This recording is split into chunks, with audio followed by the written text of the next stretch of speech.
News every 15 minutes, weather every 10, and sports twice an hour. Newstalk, KGVO, AM 1290 and 101.5 FM. You're listening to Montana Morning with Peter Christian. Authorities looking for a suspect in the Miller Creek area earlier this morning. Good morning, everyone. It's Montana Morning. It's Monday, October 3rd, 2016. Right now, the sky's cloudy. We have 45 degrees in Missoula. Expecting some valley rain today and some mountain snow, possibly starting this afternoon. So we'll tell you more about that as our newscast continues. This newscast sponsored by Selway Armory on Stockyard Road, with more guns and ammo than anyone in Missoula, Montana's premier firearms dealer. Earlier this morning, Missoula law enforcement personnel were searching for a suspect in the Miller Creek area that may have been involved in an as-yet undetermined assault on a juvenile. Police set up staging areas at the Miller Creek Road roundabout, also had stop sticks at Walmart at Brooks at Miller Creek Road. This is between 3:30 and 4:30 this morning.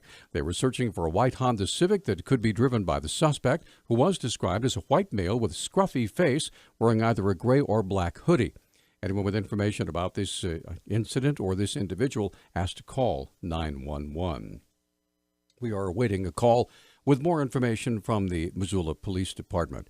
Polson High School received some national attention last Thursday when students came to school with white shirts bearing phrases like white power and white pride next to endorsements for presidential candidate Donald Trump. Polson School District Superintendent Rex Welch said the color-themed shirts were part of a homecoming competition. Thursday, we have what we call color wars. Seniors they were selected black color, juniors white.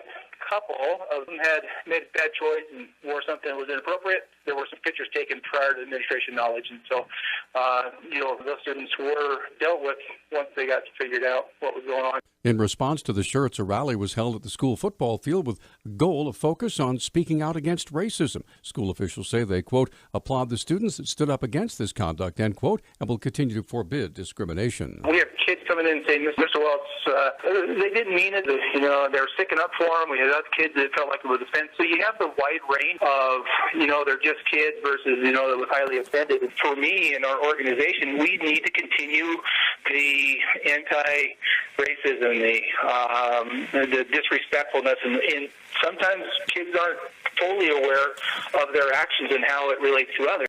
Welch said only 2 students were found to have worn discriminatory shirts, and that according to school policy, they were asked to cover them up or exchange them for something that fits school policy, and both students complied.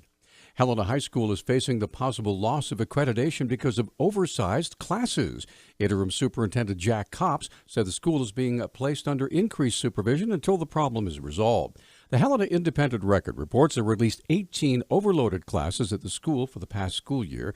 Copps and Helena School Board Chairman Aidan Meyer are scheduled to appear before the Montana Board of Public Education next month to offer a plan to help address that problem.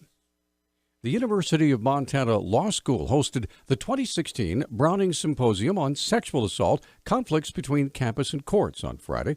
Opening the symposium was U.S. Attorney for the state of Montana, Michael Cotter, who praised the many Missoula agencies for their cooperation since the investigations into sexual assaults began in Missoula in 2012.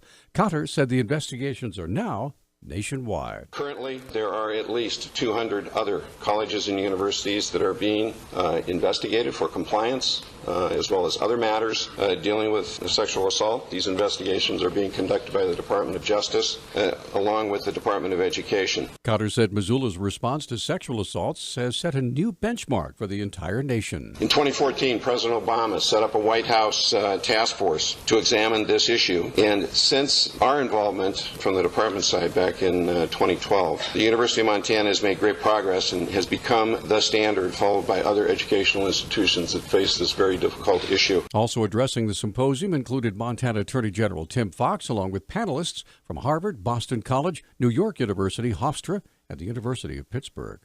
After a decade of service as CEO of Providence St. Patrick Hospital and Regional Chief Executive for Providence Health and Medical Services, Western Montana, Jeff Fee is stepping down at the end of this year.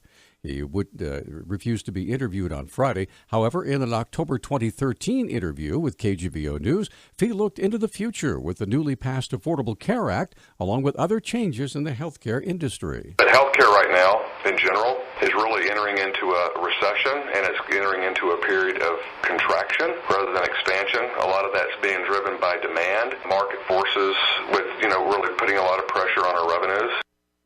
Fee went on to describe some of the challenges the healthcare industry was experiencing back in 2013, as well as looking ahead. So people are much more deliberate in terms of the type of services that they're accessing, especially when it's coming out of their pocket, and they're going to deal with their sore knee and just suck it up and not have it worked on if it's going to cost them significant dollars out of their pocket. Fee said the pressures on the industry would eventually lead to some job losses. What we're seeing across the industry and what we're certainly experiencing here in Missoula is a tremendous amount of pressure on our cost structure, and that ultimately means that you have to enter into periods of austerity where you really have to look very hard at what you're doing and really get down to what your core business is, and oftentimes that does mean that jobs are impacted. That prophecy is being fulfilled in a personal way as Fee is stepping down at the end of the year. However, there was nothing to indicate in the press release that Fee had been asked to resign.